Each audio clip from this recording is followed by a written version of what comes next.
Se trabaja mucho sobre las contradicciones de todos, ¿eh? Hay una oficina de la infamia, vendría a ser de Mañeto, en la calle Perú 837. Si ustedes pasan por allí van a encontrar una especie de búnker cerrado, color rojo las puertas. Ahí se trabaja incesantemente en la preparación de ediciones sobre determinados periodistas, incluido quien les habla, no dando la cara, sino trabajando allí en forma silenciosa como una usina y sacándolo después a relucir. Por supuesto que quienes en algún momento hemos tenido una visión crítica del gobierno antes de la estatización de las AFJP, por cierto, antes de la ley de medios, antes del fútbol para todos, antes del matrimonio igualitario, teníamos una visión corrosiva del gobierno y así lo expresábamos en aquel momento. Muchas cosas cambiaron y aunque todavía tenemos críticas sobre minería, por ejemplo, para el gobierno, retirar la discusión sobre despenalización del aborto en un año en el que hay elecciones y quizás no sea conveniente considerarlo, ha habido un cambio sustancial en lo que se piensa. Pero se trabaja en esas contradicciones. A mí me da la sensación de que es más interesante hacerlo sobre la continuidad de un pensamiento. Cuando Vargas Llosa dice esto que vamos a escuchar, es coherente. Digamos, yo no critico a Argentina. Argentina es una abstracción donde cabe todo, ¿no es verdad? Lo bueno y lo malo que también existe en Argentina. No, yo he criticado ciertas políticas en Argentina que me parecen equivocadas. Argentina era un país enormemente próspero y era una democracia a principios del siglo XX. Entonces, ¿qué pasó? ¿Por qué está Argentina en este estado de crisis casi permanente? ¿Por qué hay esa crispación política tan fuerte? ¿Por qué ha habido tanta violencia? ¿Por qué ha habido tantos muertos, tantos torturados? Es coherente desde el momento en que abrazó la causa del liberalismo.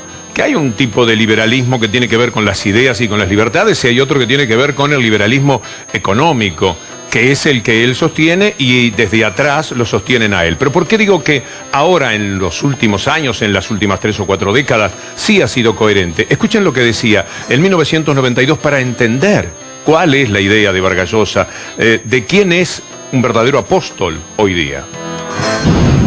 El proceso de liberalización económica, de apertura hacia los mercados del mundo, de privatización del sector público, pasos indispensables hacia el desarrollo se están dando, como en México, por ejemplo. El caso de Argentina también es interesante, ¿eh? Yo no me esperaba de un presidente como Menem las reformas que está haciendo, económicas, que también en ese país donde hay pues tantos recursos ya dan indicios, ¿no?, de un progreso. O sea que hay algunos países que parecen bien encaminados, ¿no? ¿Cuáles eran las ideas que le gustaban a Vargas Llosa en 1992? Las que expresaba Menem en 1990.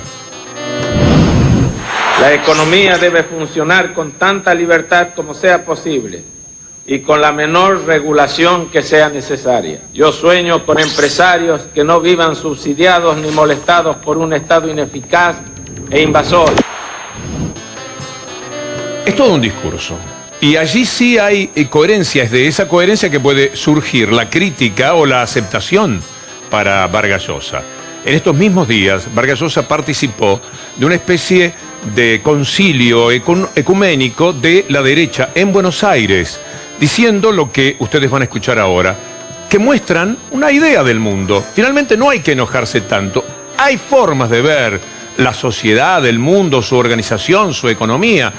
Estamos discutiendo sobre cómo darle más felicidad o llevar más desgracia a los pueblos. Este es el criterio de quienes están en línea con el pensamiento de Vargas Llosa. En Europa lo que estamos viviendo es el desarrollo del hiperestado.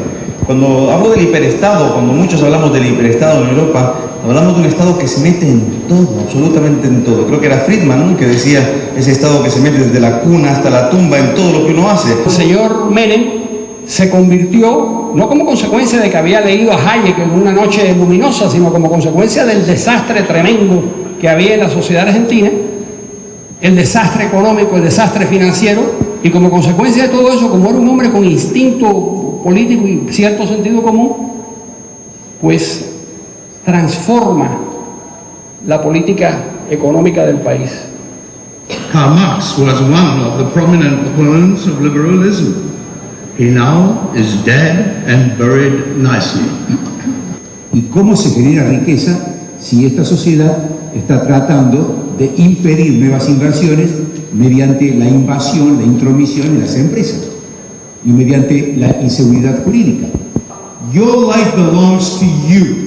It doesn't belong to the state. It doesn't belong to your tribe. It doesn't belong to the Pope. It belongs to you and you alone. That the government should leave us alone. Protect us from crooks and leave us alone.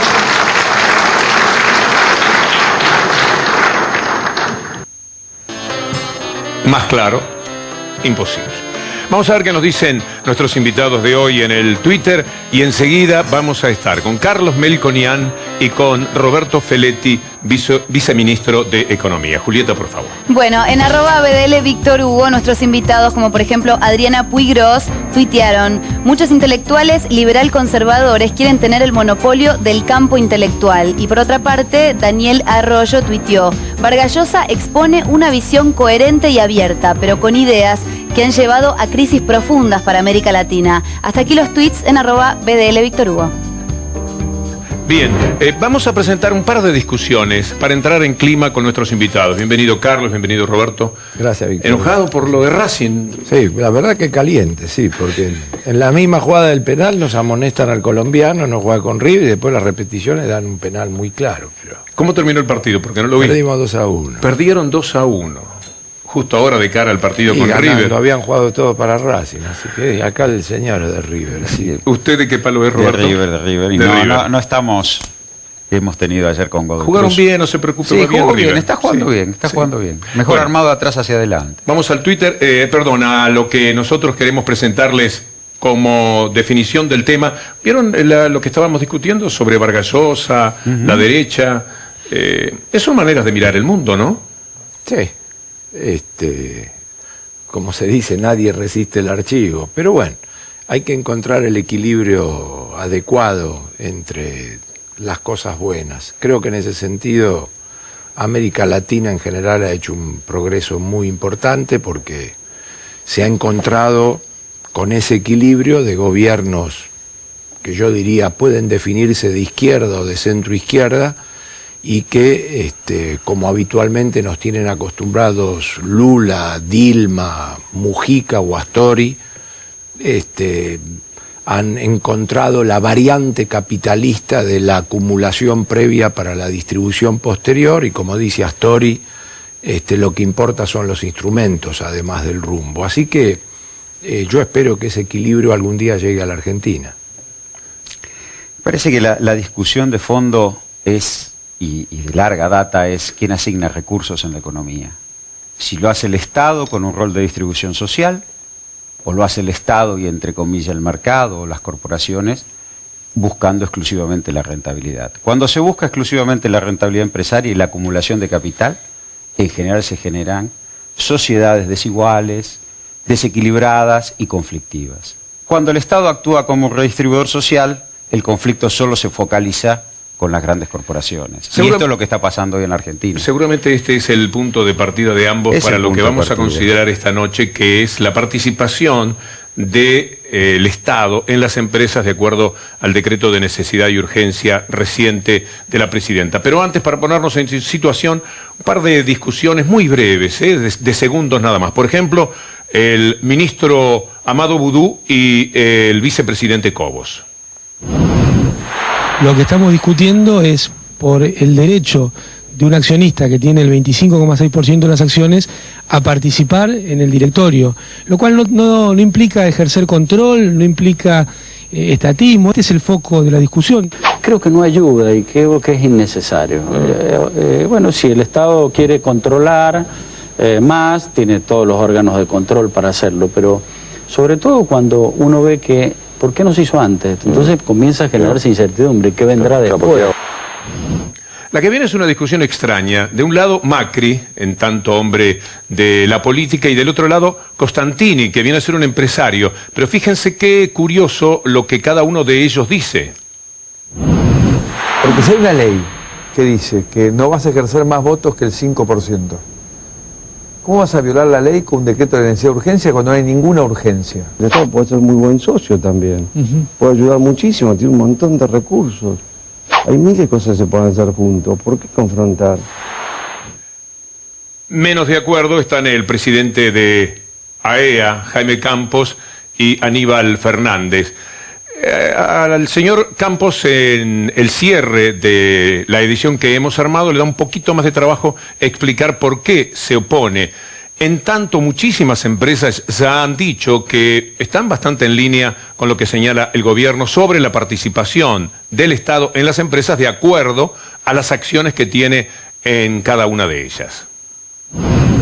La AEA es una asociación compuesta por un conjunto de unos 55 empresarios realmente importantes de la Argentina, que estamos hablando de, por ejemplo, en orden así de nuestros vicepresidentes, tenés Arcor, tenés Techint, tenés el Grupo Clarín. ¿Sabe quién tiene 890 millones para distribuir y el titular, su CEO, el impresentable, el miserable de Mañeto, se hace el chanchurrengo en lo distribuye? Clarín, 890 millones. ¿Sabe cuánto nos toca a nosotros de eso? Al Estado, 89 millones. Estamos en plena discusión porque es el viejo truco de escamotearle a los que nos pertenecen a todos los argentinos para beneficio propio. El directorio de una empresa es el lugar donde se toman las decisiones fundamentales. En este tipo de empresas grandes es muy compleja la operatoria. Es decir, el directorio tiene que ser gente muy bien, que conoce muy bien de la industria, porque la eficacia de una empresa depende mucho de lo bien que trabajan esos directorios. Evidentemente, una empresa que había trabajado sobre la base de que en ese directorio iba a haber básicamente accionistas privados, con esto de golpe ve que van a aparecer una serie de representantes, en este caso, que no son privados, ¿no? Entonces, esto genera, evidentemente, una gran preocupación. Nuestros invitados son Carlos Melconian y Roberto Feletti, viceministro de Economía. Con esto que nosotros hemos armado queríamos tan solo hacer una presentación y ahora conocer las ideas de ustedes.